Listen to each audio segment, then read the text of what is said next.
so you guys can hear me. So, welcome everyone. This is a public hearing, and what we'll do tonight, just to kind of give you an idea, is Ryan Welling is our town engineer from Forsgren Engineering, and we are going to talk about the Hardman crossing. So that is the first one that we're going to, that the council will work on, is that Hardman crossing. We have three options that the council has to look at and decide which option we're going to take as far as replacing that bridge, that crossover. So that's what we'll talk about tonight. Ryan will do the presentation, and when he's finished, I know that many of you will have questions, so you'll be able to come up to the podium. Please state your name and for the record, and then we'll let you ask your question. But again, we're going to talk about Hardman. Okay.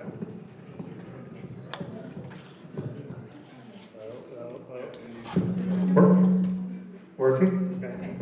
I'm soft-spoken, so this is good. So like the mayor said, we're talking about the Hardman crossing. That crossing needs to be replaced. And in short, it's deteriorating. There are structural issues with the culvert, and it's undersized by about a third, or it's about a third of the capacity that it needs to be for the design that it needs to have for the flow for the creek. So we've looked at three options, and these options are selected because they are low maintenance options. First option is a precast box culvert. Essentially, it's a 18-foot length with a 5-foot high clear span. Hold your microphone up. 5-foot high clear span. There we go. I can hear myself, but I can't hear the echo. Okay. The second option is a structural plate arch culvert. The second and third options are a second structural plate arch culvert and a aluminum box culvert. Both of these have their structures are metal, but they are cast into a concrete foundation within the channel.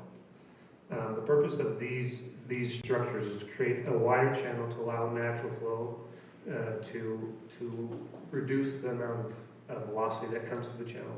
If you go through Hardman, you'll notice on the downstream side of that channel there's a huge scour hole, and that's because we've constricted that flow in that channel through a smaller diameter pipe, creating higher speeds running through that culvert, causing scour hole at the bottom. In general, the prices are about the same. You have, with some caveats. So you have your precast box culvert, which is $489,960. I just got an update on that cost estimate. Right now, I've got it at $476,000 and change. The structural plate arch culvert is $427,000, and the aluminum box culvert is $497,000. I also have some pictures for you guys to look at. This is kind of the typical installation of a precast box culvert. We can have it look just like this. We'd have the bottom be more of a natural look with kind of cobble.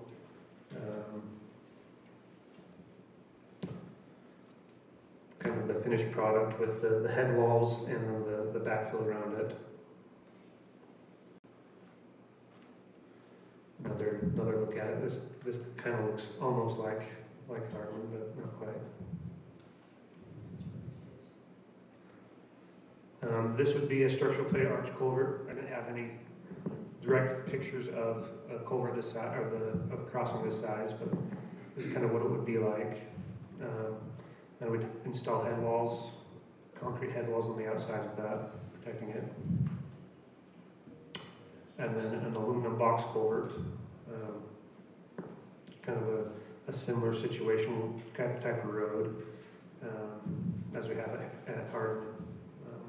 So we have the aluminum box culvert, and then it has the aluminum head walls. One of the things that we need to consider the structural plate and the aluminum box culvert, those will take approximately 3 to 4 weeks to install from initial start to end. The concrete box culvert will take about 2 weeks from start to end. So those are the three options we're looking at. We're just kind of waiting for a decision on which direction to go to get started on the design. The permitting has started on the creek. If you guys saw last year, we had some environmental surveyors out taking some measurements and shots along the creek last summer. So that work's already been started. So from there, I'll turn it over to discussion.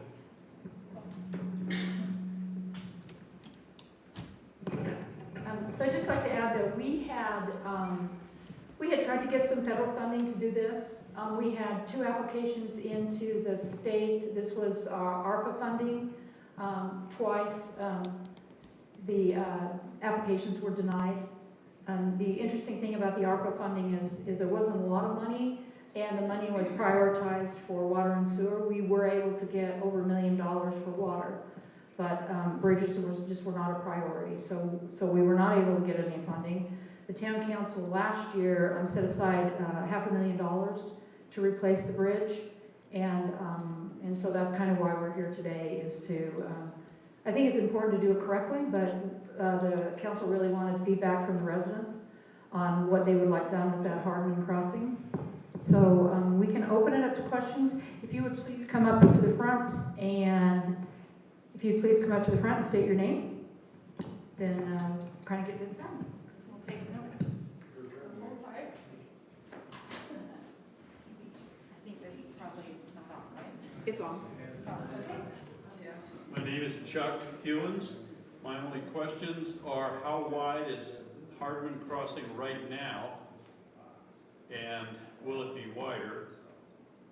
And will it be guarded for people walking across it? Right now, it's pretty open. My questions.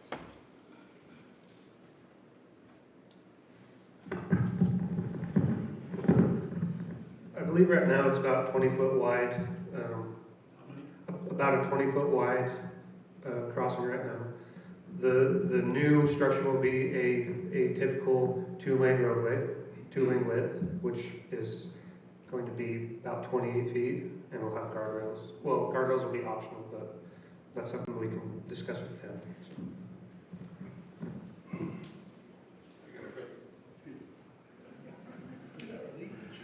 My question, my name is Richard Andrus. Why are we messing with a crossing that is crossable now, and we have one upstream that isn't? I was under the assumption that this was a Middle Branch meeting. I didn't know that we were in a bind on Hardman. That scouring and everything, that can be cured real easy. You know, that isn't nothing that an overflow does. You can fix that easy. Why are we messing with this crossing and that one up there sits? Sure. Well, the issue with the priorities, both need to be replaced. One of them needs replaced bad because it's blocked off. The other one is crossable. I understand that. I understand what the frustration is. The big issue is we have limited funds and we need to prioritize that. And I'm not the one to make the decision on the prioritization. Who does? The town council. Okay. I would think one that isn't crossable would be the prioritized one. What the priority needs to be, in my opinion, is what the biggest use is. We're just working on a road study and we did traffic counts. The main arterial for the town is Cedar Creek down to Hardman, down Butte to east. Middle Branch right now is not an arterial. It's not a main. But that crossing's been there 30 years or longer and held up to flows this much or more. Sure. I just don't understand why you're wasting money on that, and you should be on one that we can't cross. Let me ask, I just have one question.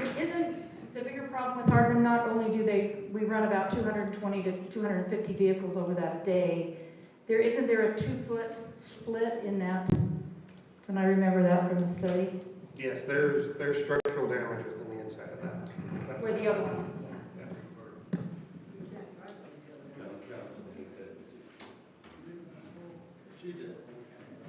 Lee Hanson, Plat 18.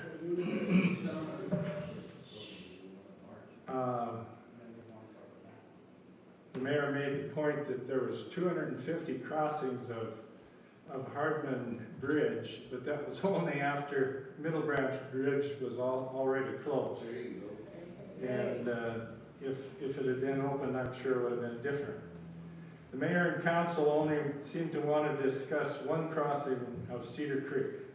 I'm here to discuss the importance of both crossings of Cedar Creek, Middle Branch and Hardman. I purchased property knowing that there were 2 Cedar Creek crossings, and I believe they are both crucial to the safety and welfare of all town citizens and must remain viable.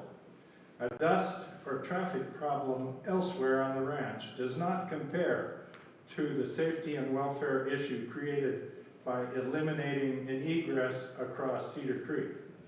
Even the town's vision and mission statement places primary importance on the health and safety and welfare of its citizens. Elimination of the Middle Branch egress across Cedar Creek was then and is now unacceptable. It is a town road. Even the town engineer included a do-nothing option as a viable alternative when we were considering the Middle Branch crossing closure.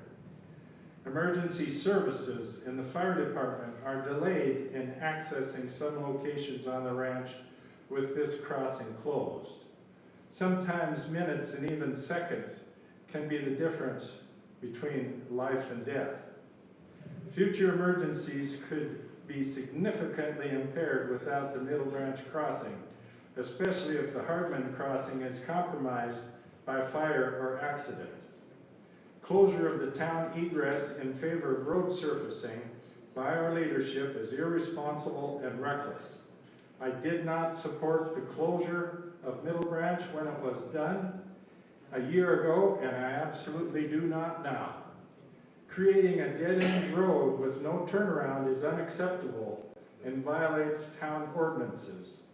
Creating a new cul-de-sac longer than 400 feet violates town ordinances.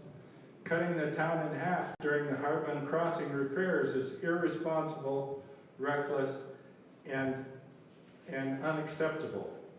We are paying higher and higher property taxes while the town is eliminating roads and egresses. Can someone explain the sense of that?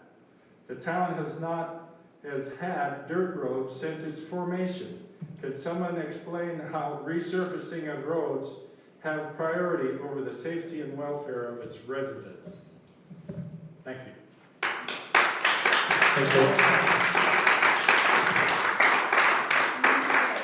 Anyone else?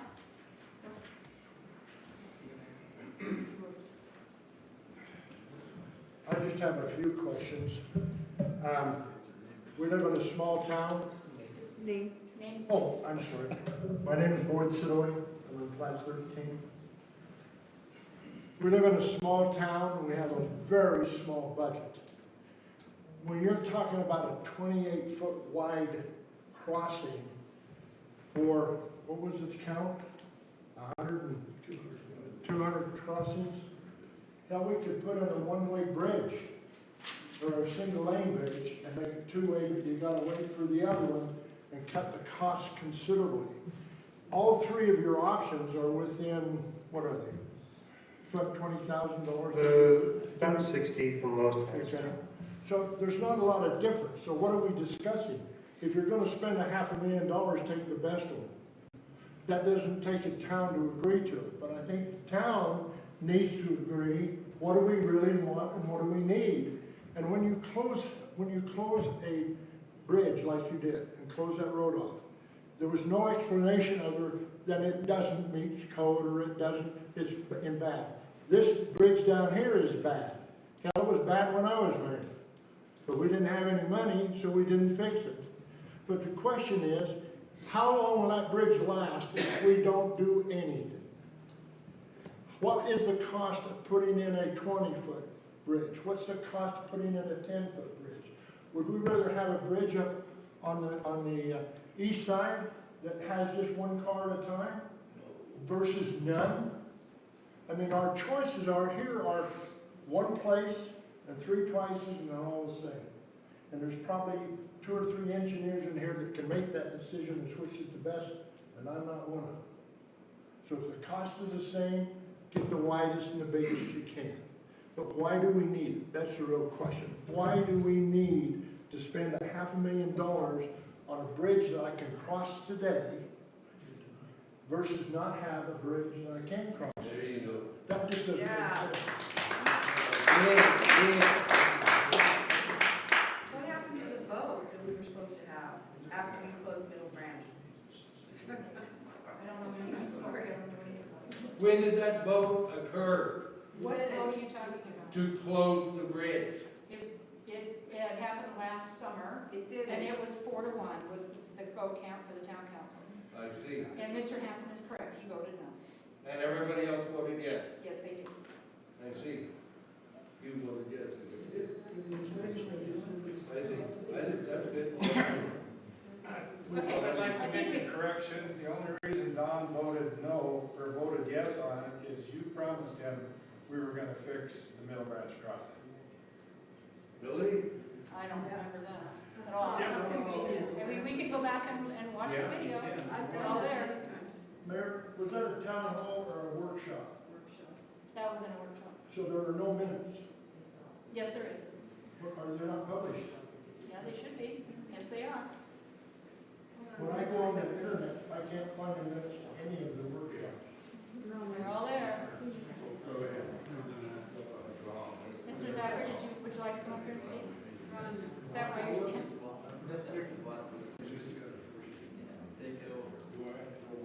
Yeah, you did, sorry. Take my own, jump in front of everybody. You've done this. My name is Ron Thacker, I live on Plat 18, and I've just made some observations since we've been through here. One of the things that is causing a problem with some of the, Ron, we can't hear. oh, I have to go, Mike. There you go. One of the, You gotta do it from where you were. There you go. is it working now? Okay. I've been up and down all of the crossings from Cedar Creek Canyon all the way down to Highway 89 and looking at how the water goes through and the crossings over, okay? One of the things I see on the two crossings on Star Valley Ranch are the debris in the stream beds, okay, is not being maintained and taken out. That's a danger because it backs that water up, okay, and causes some difficulties. When I went down and looked at the crossing on Muddy String, it is about the same as the crossing on Middle Branch, okay? Looks exactly the same. LVI doesn't do very good about cleaning the debris out of there, either. When I went down and looked at the crossing on 89, it didn't have anything really fancy like these bridges and stuff. It had a big concrete barrel, a culvert going through, okay, and you're looking at, oh, it's probably about 8 feet in diameter, okay, it's buried down, and Highway 89 goes across it. 200 cars a day on Hardman is nothing, okay, compared to what it is on 89. And it is not a whole lot on Muddy String either. Muddy String is a lot more, and it is probably in worse shape than the Hardman Bridge. Okay, now, a lot of the problem I think that we're and it may be structural issues. I'm not an engineer and I don't know, we rely on engineers to tell us this stuff. All I know is my observations. And there is debris in that stream bed that needs to be cleaned out so that that water flows through. When I looked at the middle branch, it looks like there's about 2 4 to 5 foot galvanized culverts through there, and that's what goes through. If one of them gets blocked with debris and crap, and we let that happen, then you got problems moving through and everything else. Now, it seems to me that that stream goes dry in the summer. You've got, yeah, I think it does. Only when they change the flow of the Well, water. okay, but it Don't goes be I down. can handle that. You can probably handle that. But then,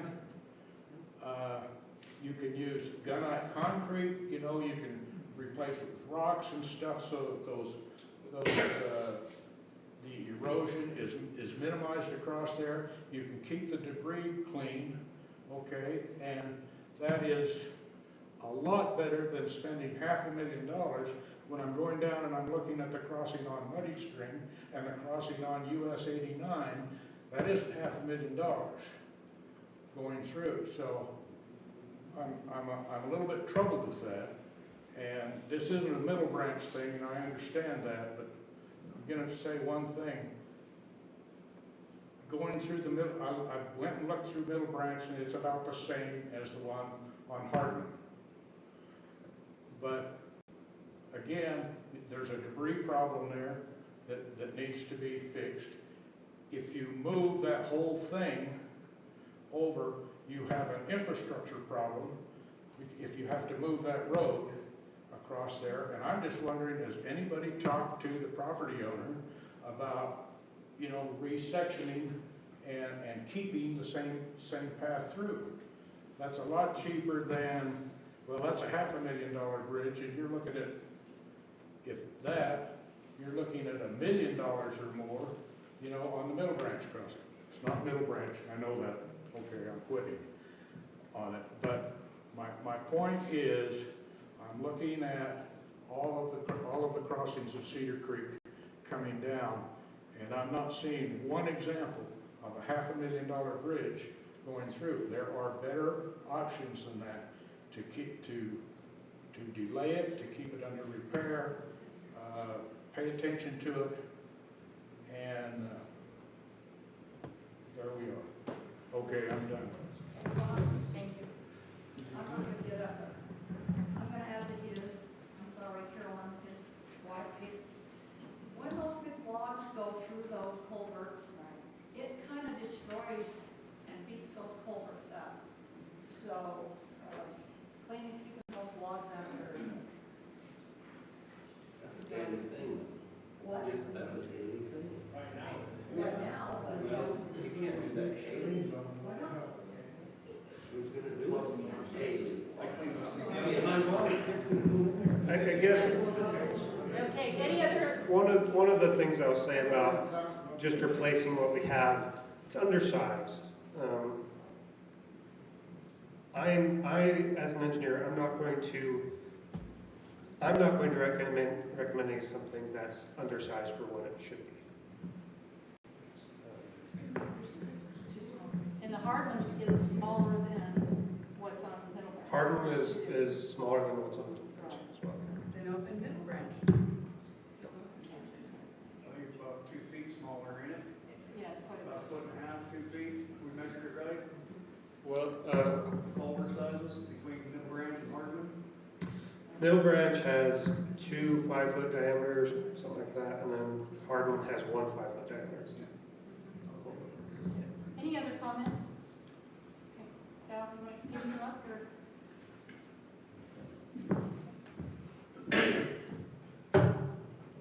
Val Smith.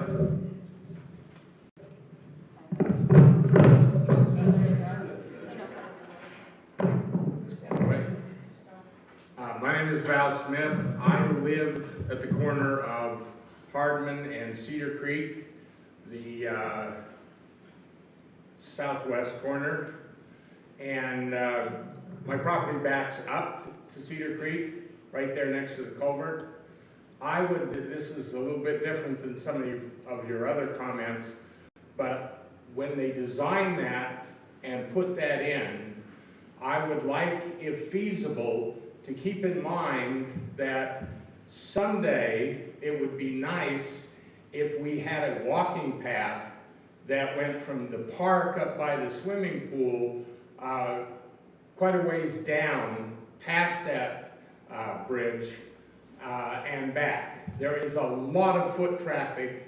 I'm there, I see it every day. There's a lot of foot traffic on Cedar Creek, on Hardman, up by the golf course as well. And that would be a reasonably attractive and level walking path, and certainly more enjoyable. It'd be a nice place if you're want to let the dog run a little bit as well. That creek is just well suited to that. So as that's designed, if they can't accommodate that directly, at least design it so that someday that walking path can be done. It would not be very expensive. You can walk it as it is. You just can't get down from Hardman.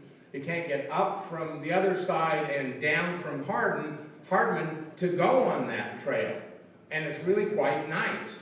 So if they could grade it, or better make some provision to put steps in there at some point, because there is a lot of foot traffic, and right now all of the foot traffic is on Hardman and Cedar Creek.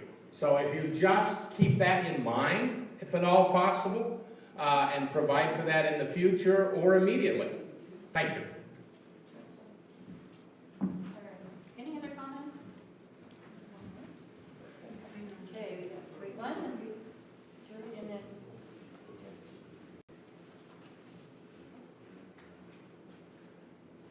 Jay Averett, I live on the Middle Branch, lot 17. I got a question first of all. How long is this going to take? From the most time to the least time with the tree difference? So the box culvert, concrete box culvert, it's about 2 weeks from start of demolition to done. And then for the structural plate and the aluminum, that's 3 to 4 weeks. What's the plan? Are we splitting the city in half at this point? Yeah, we'll have to redirect traffic from everywhere south of those crossings down to East Street Perkins. No way to cross the creek once you cut it? No. Very bad. That was my question. Yep. So would it be a complete total cut off from one side to the other for 2 weeks, 3 weeks, whatever 2 weeks. property we come up with? Okay, and my other question or point I'd bring out is we do know this stuff. We are at the very bottom of our fire ratings because what we've done here. In the past, even now, it's going to take a lot to bring it back up, but our ratings will never come back up with just one bridge. Just let everybody know. Our access for fire and emergency services will never come back up unless we can show our ratings. We can go up. That's all I can. One last question. okay. So is there any way that vote will change and Middle Branch will happen and this won't? Will that happen? Is there any way that can happen? I don't know tonight, but we'll certainly discuss it in our workshop. Can that vote be changed? Because we haven't done any, it hasn't gone out to bid or anything. We have the exact same design for both bridges. But can that vote be changed if public interest is greater than what you people want? The one thing that we have asked for, the council has asked for, is all of the options for Middle Branch, which we haven't received yet. We have one-lane bridge, car bridge, because we don't know what any of this is going to cost. The plan, what the town council wanted to do was have a separate meeting for Middle Branch. And, That's what I understood this was about. yeah, but That's what the little sign said. It says Hardman. It did? Yeah, it says Hardman, and they were pretty clear that they thought a separate bid meeting for Middle Branch would be the better way to. But it seems pretty clear here, and there's very few people representing this public, that they want a bridge that they can cross. Not one that you cut out and eliminate the town. Right. That's No, it's not not gonna an be easy good. decision.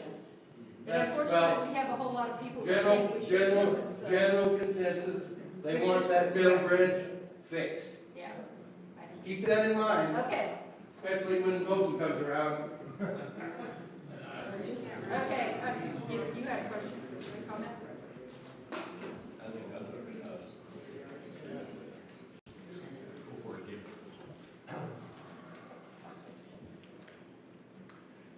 My name is Kip Oswald, and I've been here 28 years. When Stuart developed this product, he was my drugstore customer in Las Vegas. He designed 2 crossings on Cedar Creek for a reason. There is very important that we have both crossings, not just one. Now, you're talking about repairing the one that hasn't ever broken yet, instead of fixing the one that's broken. That's wrong. Take care of the one that's broken. That other one might be there another 25 years. But fix the one that divided our golf course in half. I don't live on that side of the golf course. I live on the whole country club. And Cedar Creek divides that half from this half. We need both of them. And you don't need a real big bridge to handle it. You can fix that with a culvert. And you mentioned that it could be fixed in 2 weeks with a box culvert. And that's what we need to do, is make 2 crossings, not one.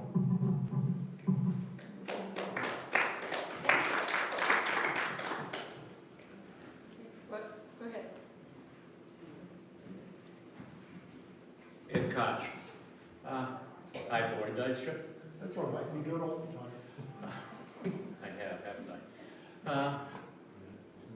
I'm gonna digress to Middle Branch, just because it's around the corner from my house. Was any thought given to restricting the weight of the traffic?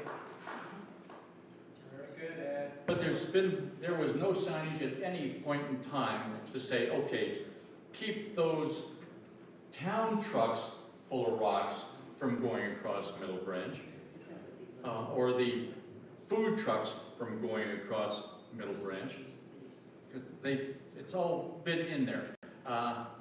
And we could just leave it the way it is and talk with Dave Ward, who owns the property it goes over, part of it, and see about doing a way to purchase that portion of his property, which he is amenable to. I have checked with him on that. So it's just a thought. Anyway. Yeah, Hardman, it probably needs it, but it can survive. If we can go with a restricted weight, the other one would work out a whole lot better and can be done really quick. Thank you.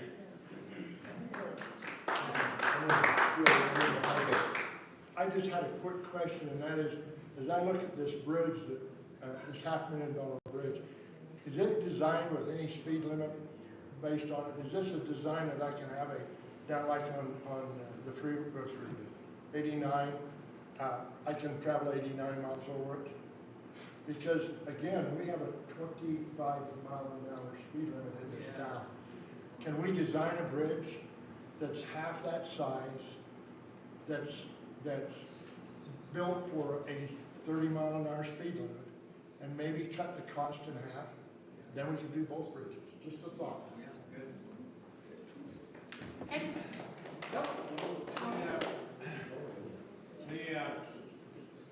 Usually when you have a bridge, Can you please state your name? John Walker, Okay. Usually when you have a bridge of anywhere, there's always signs for tonnage on it. And probably the reason that these bridges are deteriorated is we're running dump trucks full of gravel, heavy equipment. So maybe they do need to be upgraded because now we're running bigger equipment. Somebody moves in and brings a semi, the food truck comes, a 10-wheeler full of dirt. So that's the problem with those bridges now is they've never had a sign saying restricted weight. And so everybody's driving on it.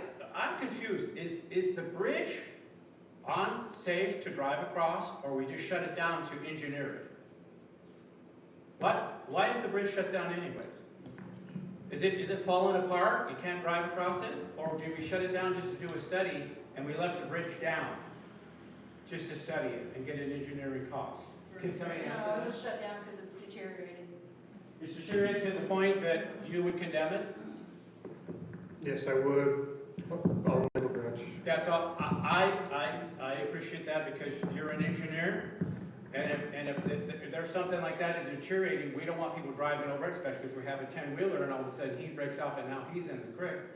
So it's something we need to look to do. I replaced one when I worked in Alaska and I went with the box. The other thing is that when you use concrete or the corrugated, they rust. It takes a long time, but they do. Aluminum will hold up a lot longer. So it might be an expensive investment, maybe there's an alternative, but I would go with the aluminum box because I've seen the other side of this. That's it. Thank you very much.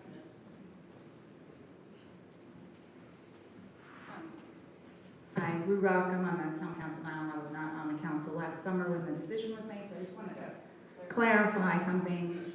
Wasn't one of the options to do nothing for the council last year? So I'm confused about the safety aspect, and I know we need to talk about this in the council, but I think from a lot that we've heard this evening that maybe there's something to look at there as far as maybe restricting weight so that it could be reopened, even maybe to limited traffic or something, but I would like to discuss that more as a council and with you too, Brian. Thank you.